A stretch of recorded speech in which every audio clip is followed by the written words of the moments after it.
El deseado de todas las gentes. Capítulo 62. La fiesta en casa de Simón. Este capítulo está basado en Mateo 26, versos 6 al 13, Marcos 14, versos 3 al 11, Lucas 7, versos 36 al 50, Juan 11, versos 55 al 57 y Juan 12, versos 1 al 11. Simón de Betania era considerado discípulo de Jesús. Era uno de los pocos fariseos que se habían unido abiertamente a los seguidores de Cristo. Reconocía a Jesús como maestro y esperaba que fuese el Mesías, pero no le había aceptado como Salvador. Su carácter no había sido transformado, sus principios no habían cambiado. Simón había sido sanado de la lepra, y era esto lo que le había atraído a Jesús. Deseaba manifestar su gratitud, y en ocasión de la última visita de Cristo a Betania, ofreció un festín al Salvador y a sus discípulos. Este festín reunió a muchos de los judíos.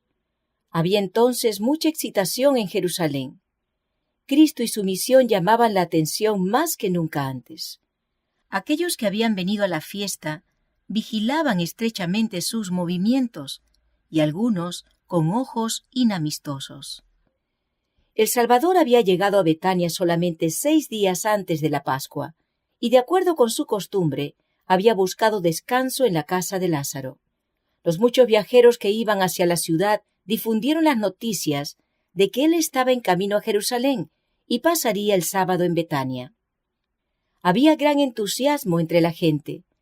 Muchos se dirigieron a Betania, algunos llevados por la simpatía para con Jesús y otros por la curiosidad de ver al que había sido resucitado. Muchos esperaban oír de Lázaro una descripción maravillosa de las escenas de ultratumba. Se sorprendían de que no les dijera nada. Nada tenía él de esta naturaleza que decir. La inspiración declara: los muertos nada saben. Su amor y su odio y su envidia feneció ya. Pero Lázaro tenía un admirable testimonio que dar respecto a la obra de Cristo. Había sido resucitado con este propósito. Con certeza y poder declaraba que Jesús era el Hijo de Dios. Los informes llevados de vuelta a Jerusalén por los que visitaron Betania aumentaban la excitación. El pueblo estaba ansioso de ver y oír a Jesús. Por todas partes se indagaba si Lázaro le acompañaría a Jerusalén y si el profeta sería coronado rey en ocasión de la Pascua. Los sacerdotes y gobernantes veían que su influencia sobre el pueblo estaba debilitándose cada vez más, y su odio contra Jesús se volvía más acerbo. Difícilmente podían esperar la oportunidad de quitarlo para siempre de su camino. A medida que transcurría el tiempo, empezaron a temer que al fin no viniera a Jerusalén. Recordaban cuán a menudo había frustrado sus designios criminales y temían que hubiese leído ahora sus propósitos contra él y permaneciera lejos. Mal podían ocultar su ansiedad y preguntaban entre sí: ¿qué os parece? ¿Que no vendrá la fiesta? Convocaron un concilio de sacerdotes y fariseos. Desde la resurrección de Lázaro, las simpatías del pueblo estaban tan plenamente con Cristo que sería peligroso apoderarse de él abiertamente. Así que las autoridades determinaron prenderle secretamente y llevarle al tribunal tan calladamente como fuera posible. Esperaban que cuando su condena se conociese, la voluble corriente de la opinión pública se pondría en favor de ellos. Así se proponían destruir a Jesús. Pero los sacerdotes y rabinos sabían que mientras Lázaro viviese, no estarían seguros. La misma existencia de un hombre que había estado 4 días en la tumba y que había sido resucitado por una palabra de Jesús, ocasionaría tarde o temprano una reacción. El pueblo habría de vengarse contra sus dirigentes por haber quitado la vida a aquel que podía realizar tal milagro. Por lo tanto, el Sanedrín llegó a la conclusión de que Lázaro también debía morir. A tales extremos conducen a sus esclavos la envidia y el prejuicio. El odio y la incredulidad de los dirigentes judíos habían crecido hasta disponerlos a quitar la vida a quien el poder infinito había rescatado del sepulcro. Mientras se tramaba esto en Jerusalén, Jesús y sus amigos estaban invitados al festín de Simón. A un lado del Salvador estaba sentado a la mesa Simón, a quien él había curado de una enfermedad repugnante, y al otro lado Lázaro, a quien había resucitado. Marta servía, pero María escuchaba fervientemente cada palabra que salía de los labios de Jesús. En su misericordia, Jesús había perdonado sus pecados, había llamado de la tumba a su amado hermano, y el corazón de María estaba lleno de gratitud. Ella había oído hablar a Jesús de su próxima muerte, y en su profundo amor y tristeza había anhelado honrarle. A costa de gran sacrificio personal, había adquirido un vaso de alabastro de nardo líquido de mucho precio para ungir su cuerpo. Pero muchos declaraban ahora que él estaba a punto de ser coronado rey. Su pena se convirtió en gozo y ansiaba ser la primera en honrar a su Señor. Quebrando el vaso de ungüento, derramó su contenido sobre la cabeza y los pies de Jesús, y llorando postrada, le humedecía los pies con sus lágrimas y se los secaba con su larga y flotante cabellera. Había procurado evitar ser observada y sus movimientos podrían haber quedado inadvertidos. Pero el ungüento llenó la pieza con su fragancia y delató su acto a todos los presentes. Judas consideró este acto con gran disgusto. En vez de esperar para oír lo que Jesús dijera sobre el asunto, comenzó a susurrar a sus compañeros más próximos críticas contra Cristo, porque toleraba tal desperdicio. Astutamente hizo sugestiones tendientes a provocar descontento. Judas era el tesorero de los discípulos, y de su pequeño depósito había extraído secretamente para su propio uso, reduciendo así sus recursos a una escasa pitanza. Estaba ansioso de poner en su bolsa todo lo que pudiera obtener. A menudo había que sacar dinero de la bolsa para aliviar a los pobres, y cuando se compraba alguna cosa que Judas no consideraba esencial, él solía decir: ¿por qué se hace este despilfarro?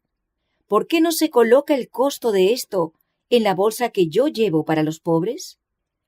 Ahora el acto de María contrastaba tanto con su egoísmo que él quedaba expuesto a la vergüenza, y de acuerdo con su costumbre, trató de dar un motivo digno a su crítica en cuanto a la dádiva de ella. Dirigiéndose a los discípulos, preguntó: ¿por qué no se ha vendido este ungüento por 300 denarios y se dio a los pobres? Mas dijo esto no por el cuidado que él tenía de los pobres, sino porque era ladrón, y tenía la bolsa y traía lo que se echaba en ella. Judas no tenía amor a los pobres. Si el ungüento de María se hubiese vendido y el importe hubiera caído en su poder, los pobres no habrían recibido beneficio. Judas tenía un elevado concepto de su propia capacidad administrativa. Se consideraba muy superior a sus condiscípulos como hombre de finanzas, y los había inducido a ellos a considerarlo de la misma manera. Había ganado su confianza y tenía gran influencia sobre ellos. La simpatía que profesaba a los pobres los engañaba, y su artera insinuación los indujo a mirar con desagrado la devoción de María. El murmullo circuló la mesa. ¿Por qué se pierde esto? Porque esto se podía vender por gran precio y darse a los pobres. María oyó las palabras de crítica. Su corazón temblaba en su interior. Temía que su hermana la reprendiera como derrochadora. El maestro también podía considerarla impróvida. Estaba por ausentarse sin ser elogiada ni excusada, cuando oyó la voz de su Señor: «Dejadla. ¿Por qué la fatigáis?» Él vio que estaba turbada y apenada. Sabía que mediante este acto de servicio había expresado su gratitud por el perdón de sus pecados e impartió alivio a su espíritu. Elevando su voz por encima del murmullo de censuras, dijo: «Buena obra me ha hecho, que siempre tendréis los pobres con vosotros, y cuando quisiereis les podréis hacer bien. Mas a mí no siempre me tendréis. Ésta ha hecho lo que podía, porque se ha anticipado a ungir mi cuerpo para la sepultura. El don fragante que María había pensado prodigar al cuerpo muerto del Salvador, lo derramó sobre él en vida. En el entierro, su dulzura sólo hubiera llenado la tumba, pero ahora llenó su corazón con la seguridad de su fe y amor. José de Arimatea y Nicodemo no ofrecieron su don de amor a Jesús durante su vida. Con lágrimas amargas trajeron sus costosas especias para su cuerpo rígido e inconsciente. Las mujeres que llevaron sustancias aromáticas a la tumba hallaron que su diligencia era vana, porque él había resucitado. Pero María, al derramar su ofrenda sobre el Salvador, mientras él era consciente de su devoción, le ungió para la sepultura. Y cuando él penetró en las tinieblas de su gran prueba, llevó consigo el recuerdo de aquel acto, anticipo del amor que le tributarían para siempre aquellos que redimiera. Muchos son los que ofrendan sus dones preciosos a los muertos. Cuando están alrededor de su cuerpo frío, silencioso, abundan en palabras de amor. La ternura, el aprecio y la devoción son prodigados al que no ve ni oye. Si esas palabras se hubiesen dicho cuando el espíritu fatigado las necesitaba mucho, cuando el oído podía oír y el corazón sentir, cuán preciosa habría sido su fragancia. María no conocía el significado pleno de su acto de amor. No podía contestar a sus acusadores. No podía explicar por qué había escogido esa ocasión para ungir a Jesús. El Espíritu Santo había pensado en lugar suyo, y ella había obedecido sus impulsos. La inspiración no se humilla a dar explicaciones. Una asistencia invisible habla a la mente y al alma y mueve el corazón a la acción. Es su propia justificación.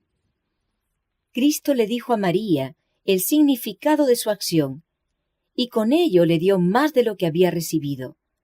Porque echando este ungüento sobre mi cuerpo, dijo él, para sepultarme lo ha hecho. De la manera en que el alabastro fue quebrado y se llenó la casa entera con su fragancia, así Cristo había de morir, su cuerpo había de ser quebrantado, pero él había de resucitar de la tumba, y la fragancia de su vida llenaría la tierra. Cristo nos amó y se entregó a sí mismo por nosotros, ofrenda y sacrificio a Dios en olor suave. De cierto os digo, declaró Cristo, que donde quiera que este Evangelio fuere predicado en todo el mundo, también será dicho, para memoria de ella, lo que ésta ha hecho. Mirando en lo futuro, el Salvador habló con certeza concerniente a su Evangelio. Iba a predicarse en todo el mundo, y hasta donde el Evangelio se extendiese, el don de María exhalaría su fragancia, y los corazones serían bendecidos por su acción espontánea. Se levantarían y caerían los reinos, los nombres de los monarcas y conquistadores serían olvidados, pero la acción de esta mujer sería inmortalizada en las páginas de la historia sagrada. Hasta que el tiempo no fuera más, aquel vaso de alabastro contaría la historia del abundante amor de Dios para con la especie caída. La acción de María estaba en pronunciado contraste con la que Judas estaba por realizar. Cuán terminante lección pudiera haberle dado Cristo, aquel que había sembrado la semilla de la crítica y los malos pensamientos en la mente de los discípulos. Cuán justamente el acusador pudiera haber sido acusado. Aquel que lee los motivos de cada corazón y entiende toda acción, pudo haber abierto ante los que estaban en la fiesta los capítulos oscuros de la vida de Judas. Podría haber desenmascarado la falsa pretensión sobre la cual el traidor basaba sus palabras, porque en vez de tener simpatía para con los pobres, él les robaba el dinero destinado a aliviarlos. ¿Podría Cristo haber excitado la indignación contra él porque oprimía a la viuda, al huérfano y al asalariado? Pero si Cristo hubiese desenmascarado a Judas, esto se hubiera considerado como un motivo de la traición. Y aunque acusado de ser ladrón, Judas hubiera ganado simpatía hasta entre los discípulos. El Salvador no le censuró y así evitó darle una excusa para traicionarle. Pero la mirada que Jesús dirigió a Judas le convenció de que el Salvador discernía su hipocresía y leía su carácter vil y despreciable. Al elogiar la acción de María, que había sido tan severamente condenada, Cristo había censurado a Judas. Antes de eso, nunca le había hecho el Salvador un reproche directo. Ahora la reprensión había provocado resentimiento en su corazón y resolvió vengarse. De la cena, fue directamente al palacio del sumo sacerdote, donde estaba reunido el concilio, y ofreció entregar a Jesús en sus manos. Los sacerdotes se alegraron mucho. A estos dirigentes de Israel se les había dado el privilegio de recibir a Cristo como su Salvador, sin dinero y sin precio, pero rechazaron el precioso don que les fue ofrecido con el más tierno espíritu de amor constrictivo. Rehusaron aceptar la salvación, que es de más alto valor que el oro, y compraron a su Salvador por 30 piezas de plata. Judas se había entregado a la avaricia hasta que ésta había subyugado todo buen rasgo de su carácter. Envidiaba la ofrenda hecha a Jesús. Su corazón estaba lleno de celos, porque el Salvador había sido objeto de un don digno de los monarcas de la tierra, por una cantidad muy inferior a la que costaba el vaso de ungüento, entregó a su Señor. Los discípulos no se parecían a Judas. Ellos amaban al Salvador, pero no apreciaban debidamente su exaltado carácter. Si hubiesen comprendido lo que él había hecho por ellos, hubieran sentido que nada que se le ofrendara era malgastado. Los sabios del Oriente, que conocían tan poco de Jesús, habían manifestado mejor aprecio del honor debido a él. Trajeron sus preciosos dones al Salvador y se inclinaron en homenaje delante de él, cuando no era sino un niño y yacía en un pesebre. Cristo apreciaba los actos de cortesía que brotaban del corazón. Cuando alguien le hacía un favor, lo bendecía con cortesía celestial. No rechazaba la flor más sencilla, arrancada por la mano de un niño, que se la ofrecía con amor. Aceptaba las ofrendas de los niños, bendecía a los donantes e inscribía sus nombres en el libro de la vida.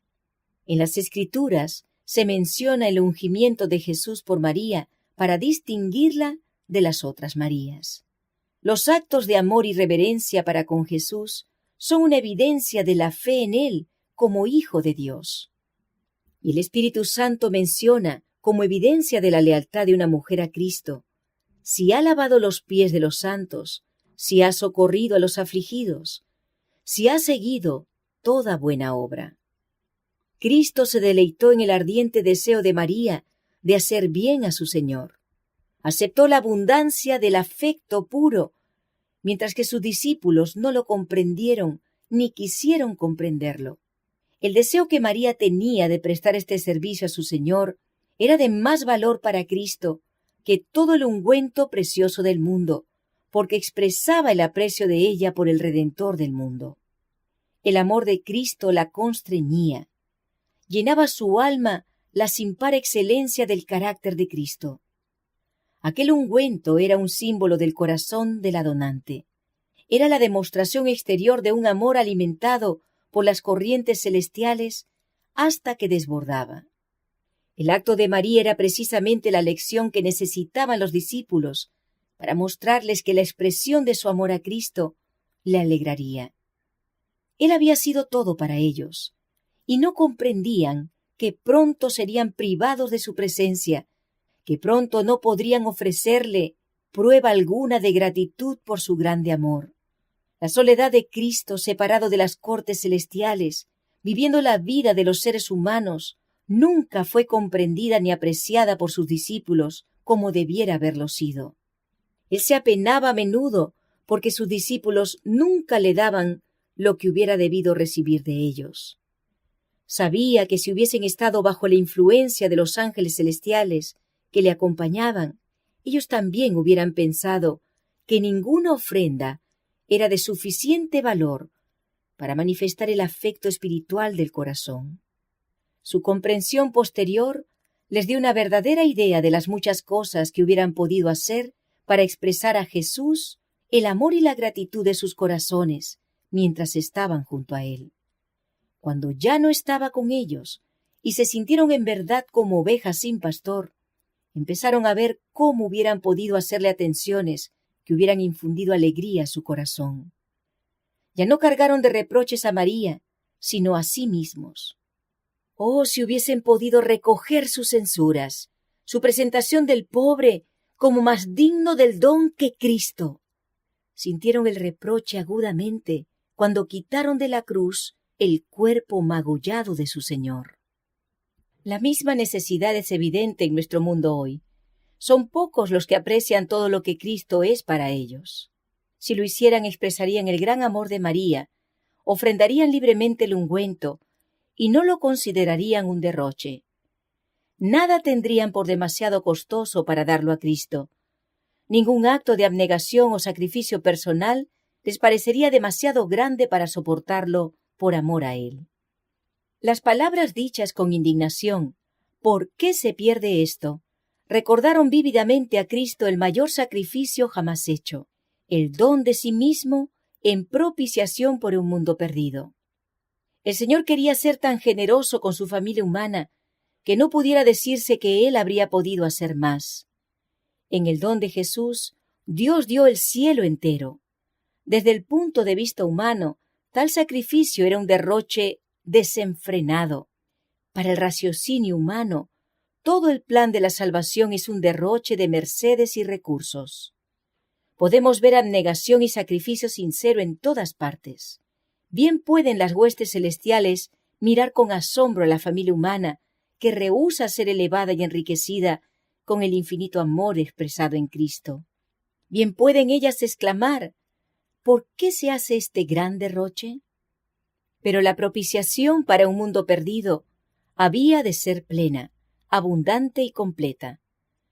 La ofrenda de Cristo era sumamente abundante para enriquecer a toda alma que Dios había creado. No debía restringirse de modo que no excediera el número de los que aceptarían el gran don. No todos los hombres se salvan. Sin embargo, el plan de redención no es un desperdicio porque no logra todo lo que está provisto por su liberalidad. Debía haber suficiente y sobrar. Simón, el huésped, había sentido la influencia de la crítica de Judas respecto al don de María y se había sorprendido por la conducta de Jesús. Su orgullo de fariseo se había ofendido. Sabía que muchos de sus huéspedes estaban mirando a Cristo con desconfianza y desagrado. Dijo entre sí, si fuera profeta, conocería quién y cuál es la mujer que le toca, que es pecadora. Al curarlo a Simón de la lepra, Cristo lo había salvado de una muerte viviente. Pero ahora Simón se preguntaba si el Salvador era profeta, porque Cristo permitió que esta mujer se acercara a él, porque no la rechazó con indignación, como una persona cuyos pecados eran demasiado grandes para ser perdonados, porque no demostró que comprendía que ella había caído. Simón estaba tentado a pensar que él no era profeta. Jesús no sabe nada en cuanto a esta mujer, que es tan liberal en sus demostraciones, pensaba él.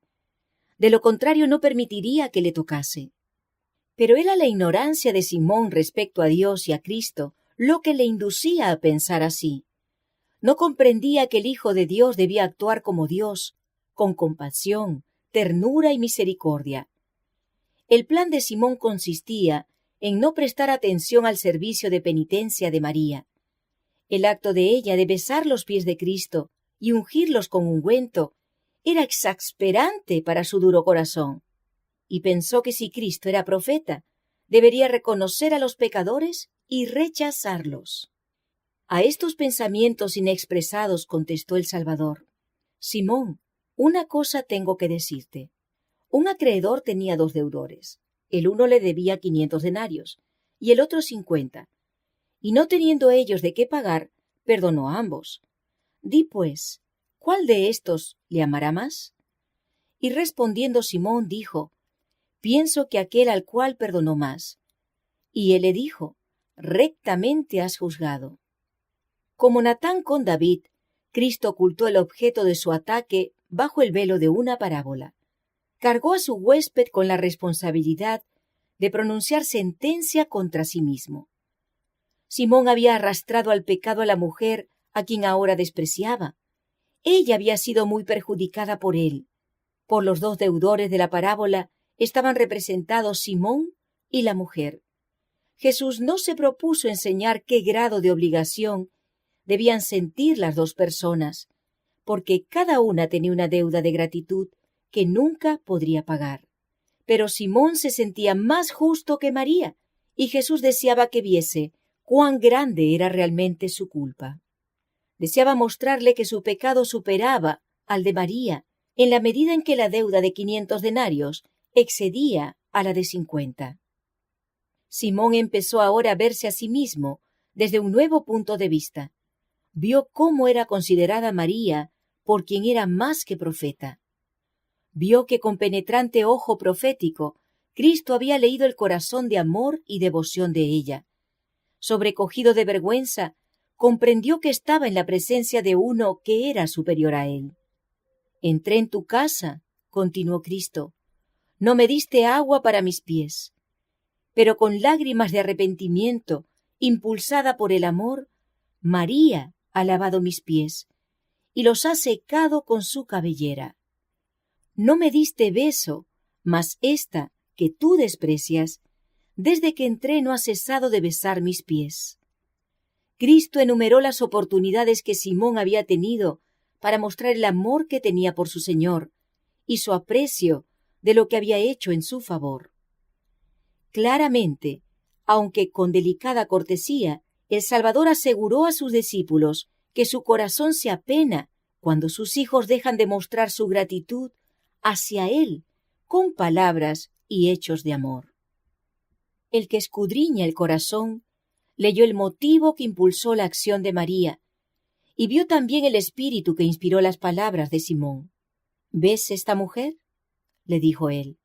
Es una pecadora, por lo cual te digo que sus muchos pecados son perdonados, porque amó mucho. Mas al que se perdona poco, poco ama. La frialdad y el descuido de Simón para con el Salvador demostraban cuán poco apreciaba la merced que había recibido. Pensaba que honraba a Jesús invitándole a su casa, pero ahora se vio a sí mismo como era en realidad. Mientras pensaba estar leyendo a su huésped estaba leyéndolo a él. Vio cuán verdadero era el juicio de Cristo en cuanto a él. Su religión había sido un manto farisaico. Había despreciado la compasión de Jesús. No le había reconocido como al representante de Dios. Mientras María era una pecadora perdonada, él era un pecador no perdonado. La severa norma de justicia que había deseado aplicar contra María le condenaba a él.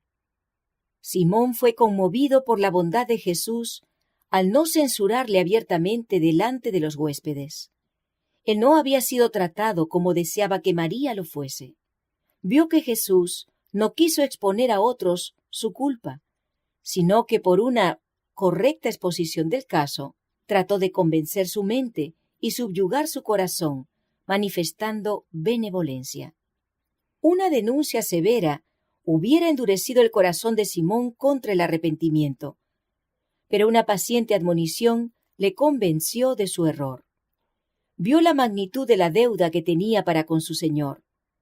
Su orgullo fue humillado, se arrepintió, y el orgulloso fariseo llegó a ser un humilde y abnegado discípulo. María había sido considerada como una gran pecadora, pero Cristo conocía las circunstancias que habían formado su vida. Él hubiera podido extinguir toda chispa de esperanza en su alma, pero no lo hizo.